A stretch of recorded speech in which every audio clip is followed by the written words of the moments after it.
আসসালামু আলাইকুম বন্ধুরা, আপনারা সবাই কেমন আছেন? আশা করি আপনারা সবাই ভালোই আছেন। মইও আপনাদের দোয়ায় অনেক ভালো আছি।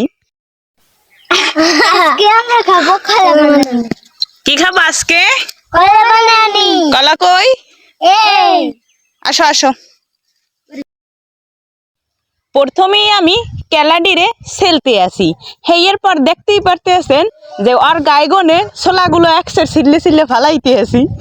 কেলাগুলারে প্রথমে মোরা অপারেশন করতে আসি, হেইয়ের পরে ভালো করে অস্কার হইবে। হেয়ের পরে পাক্কাইয়া ওই ভান্ডার মধ্যে হালাইতে আসি। হেয়ের পর মোর কথা হন্যে গুড়োগারা একসের মোর দিকে আগ করে চাইয়ে রইছে।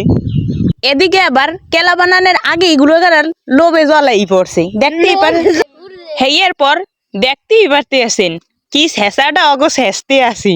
শেষার ঠেলা আড়ি বেরিয়ে গেছে, কসলাইতে দুর্বল হয়ে গেছে।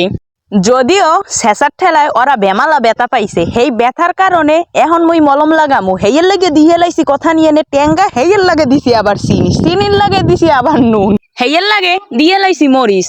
আহা, এই মরিচ কিন্তু সেই মরিচ না, কিন্তু টালা মরিচ। না ওরা যে ব্যথা পাইছে এই লেগে ঠিকঠাক মতো ওষুধগুলো মাখানো শেষ। এখন ঠিকঠাক মতো মাখাই তৈবে যাতে আর অগো গা ব্যথা না করে। হ্যাঁ, দেখতেই পারতেছেন।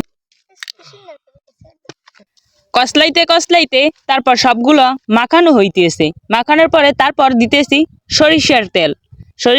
এদিকে খাওয়ার জন্য হাত ধোয়ার পর্ব শেষ, চলে এসলাম খাওয়ার পর্বে। হেয়ের পর গুঁড়োগাড়াগুলো এত মজা হইছে এই কারণে ভাগেই পাইতেছিলাম না। ওরা খালি খাইতেই আছে, দেখতেই পারতে আছেন কেমনে খাইতে আছে। আহ, কি স্বাদ! কলা বানানি কি স্বাদ, অসাধারণ। বানাইলাম মুই, কিন্তু মুই ভাগেই পাইতেছি না। এদিকে আবার কলা ভর্তা বানানোর আলাপ পাইয়া ছোট বাবা চলে এসেছে। দেখতেই পারতেছেন ছোট বাবা দৌড়াইয়া চলে আসে, ওরে আবার খাওয়াই দিলাম। হ্যাঁ, সেই স্বাদ, বলতেছে খুবই সুন্দর হয়েছে। হ্যাঁ, একে একে সব বাবুকে খাওয়াই দিতেছিলাম, কারণ মরিচ দিছি অনেক, ঝাল হইছে তো অনেক। ওরা যদি হাত দিয়ে ধরে তাহলে হাত জ্বলাবে, এই জন্য ওদের খাওয়াই দিতেছি। আমরা আবার বাসা খাইতে যাই। টাটা টাটা দাও মা, টাটা দাও মা, টাটা দাও, টাটা দাও, টাটা দাও, জিনিস নাম টাটা দাও। টাটা।